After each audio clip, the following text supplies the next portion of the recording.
मैं मृत्युंजय सिंह, सचिव रामधारी सिंह दिनकर सेवा समिति की तरफ से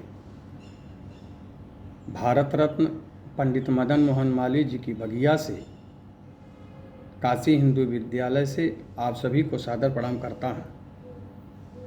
कहना चाहता हूँ, आजकल आप लोग देख रहे हैं social media, print media, electronic media के माध्यम से अभी जो पिछले दिनों घटना हो गई साक्षी के साथ, एक मुस्लिम युवक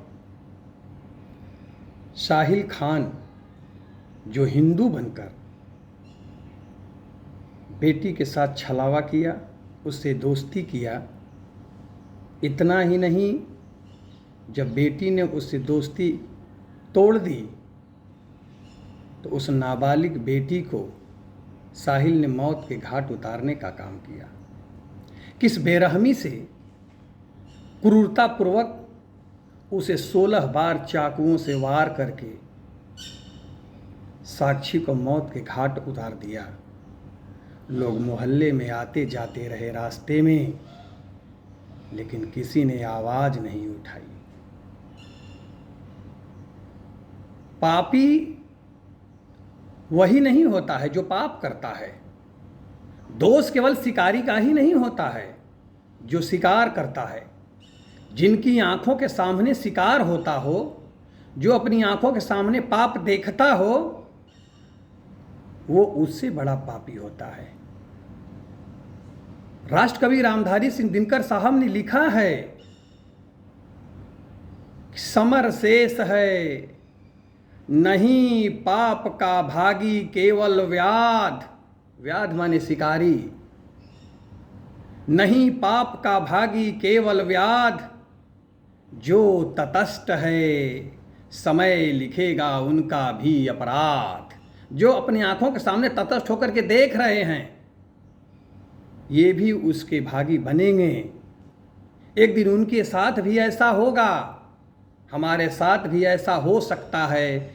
इसलिए समाज में घृणित काम होते हुए, गलत काम होते हुए अपनी आंखों से देखें तो निश्चित रूप से उसे रोकने का प्रयास करें। आज देश के यशस्वी प्रधानमंत्री श्रीमान नरेंद्र मोदी जी बेटी बढ़ाओ बेटी पढ़ाओ का अभियान रखा है। उन्होंने बेटियों के बढ़ावा के लिए, बेटी पैदा हो तो पैसा, बेटी बड़ी हो तो पैसा, बेटी पढ़ाई करे तो पैसा, बेटी के शादी में पैसा, और बेटी शादी ससुराल चली जाए अगर कमज़ोर हो तो उसे स्वावलंबी बनने के लिए सरकार की योजनाओं की तरफ से पैसा, और वही बेटी जब वृद्ध माँ बन जाती है तो पेंशन के रूप में पैसा। ऐसा हमारे देश के यशस्वी प्रधानमंत्री जी ने योजनाएं रखी हैं मानव कल्याण के लिए। आज आप लोग देख रहे हैं, अभी पिछले समय निकला था IAS का रिजल्ट निकला है। पूरे भारत में आप लोगों ने देखा कि किस तरह से हमारी बेटियां एक से लेकर के टॉप 1 से लेकर के 4 तक हमारे बेटियों का कब्जा रहा है। प्रथम, द्वितीय, तृतीय, चतुर्थ सब हमारी यही बेटियां पढ़ करके आगे निकलती हैं। चारों तरफ क्षेत्र में यही जाती हैं। और इसी बेटियों को के सामने अगर अपराध होगा उनको, और हम देखते रह जाएंगे, तो निश्चित रूप से हम भी उसके भागी बन जाएंगे। इसलिए अपनी आंखों के सामने होते हुए अपराध को रोकें। और ये जो लव जिहाद चल रहा है ना, निश्चित रूप से सरकार को तो इस पर कोई ना कोई पाबंदी लगा देनी चाहिए, कठोर कार्रवाई करनी चाहिए कि ऐसे लोगों को चौराहे पर खड़ा करके गोली मार देना चाहिए जो लव जिहाद के नाम पर मुस्लिम हिंदू के साथ, हिंदू मुस्लिम के साथ ऐसा करे। यह ठीक नहीं होता है। अक्सर हमने देखा है, जितना अगर हम दर्जनों गिना दे तो गिनाने का समय ज़्यादा लगेगा।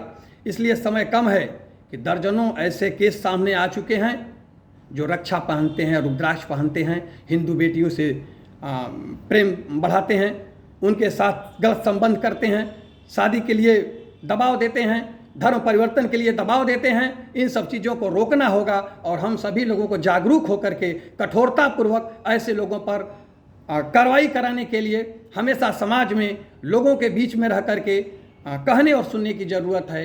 जय हिंद, जय भारत।